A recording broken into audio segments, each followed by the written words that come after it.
ఈ తెలంగాణ రాష్ట్రాన్ని భారతీయ జనతా పార్టీ మాయ మాటలతోని వంచి తెలంగాణను ఆక్రమించుకోవాలని చూస్తున్నారు.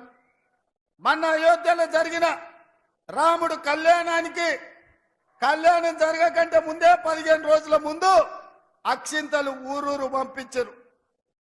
నేను అడుగుతున్నా, తెలంగాణ వేద బ్రాహ్మణులను, ఇక్కడికొచ్చిన పెద్దలను, ఎక్కడైనా కళ్యాణం ముగిసిన తర్వాత కళ్యాణంలో పంచిన అక్షింతల్ని మనం వధూవరుల మీద మనం చల్లుతాం.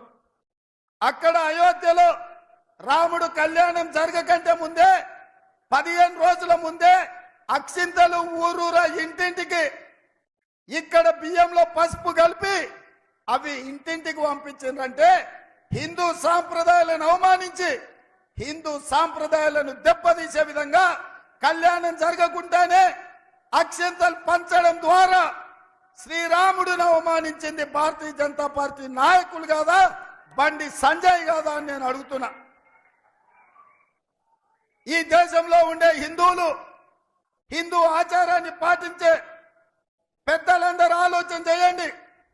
రాజకీయాల కోసం రాముడిని కూడా వదలడం లేదు.